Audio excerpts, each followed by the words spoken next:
Okay, so I am presenting on the Hawaiian culture for my meal planning for diverse families, and this is Introduction to Food Delivery Systems.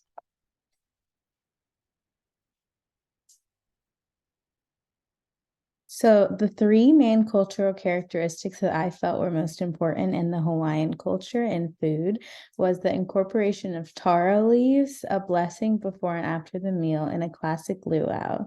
So we'll go a little more in depth into each one. So the incorporation of taro leaves. Many foods like laulau, poi, and kulolo incorporate taro leaves. So laulau is pork or fish, which is normally wrapped in these leaves and then steamed underground, and then you can eat the leaves. Poi is taro leaves mashed up with water to create like a paste for a dipping sauce when you want to eat. And kulolo is taro leaves with sorry, my dogs are being crazy. Taro leaves with coconut cream, and it's a traditional dessert that you'd find Hawaiian people eating. A blessing before and after the meal. So people in Hawaii, in the Hawaiian culture, are normally very polytheistic, and they worship many gods. And then some people on the island are Christians, Protestants, Catholics, and then other people follow the traditional worshiping of deities. So here is just a classic prayer, and I'll just show a little bit of it. And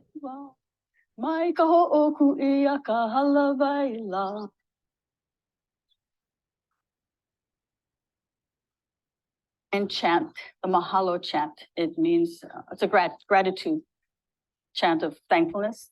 Yes, so these people have a gratitude chant of thankfulness before and after the meal, just to be thankful for all the food that they are receiving, and before and after, which is important because not many religions do it after, or not religions, so not many groups. And then a luau. So a luau is a Hawaiian feast featuring music, dance, and food. And people of Hawaii love luau's because it represents togetherness, celebration, and culture. So on the right, top right, George and Milish.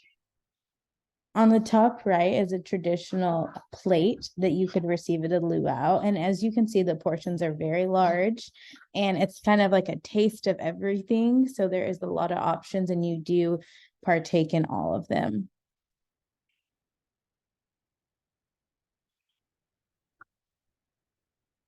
And the best practices for working with people who still follow this traditional Hawaiian culture diet is to be compassionate, because everyone's differences, Millie and George, everyone's differences are important, and it should be used with like treading very lightly, because even though it could just be seen as food and you're trying to decrease some sort of chronic disease they may have, the food means more to them than that, and the disease they have, and it represents their culture and sometimes their identity. So just treading lightly and being compassionate and understanding that it's not just the food for people.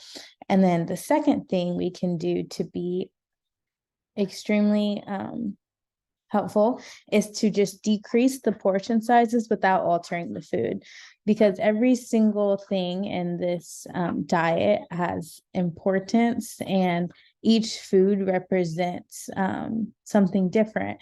So when you say you can't eat that or you can't eat this and cutting it out completely, that could be met with resistance, and at the end of the day you wouldn't be getting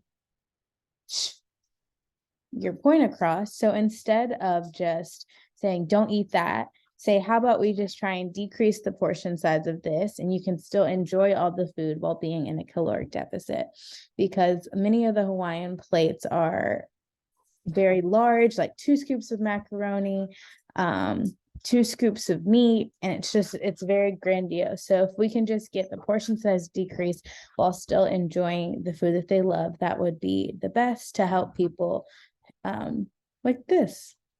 So yes, Thank you so much for listening to my meal plan for diverse families, people of the Hawaiian culture. So, thank you.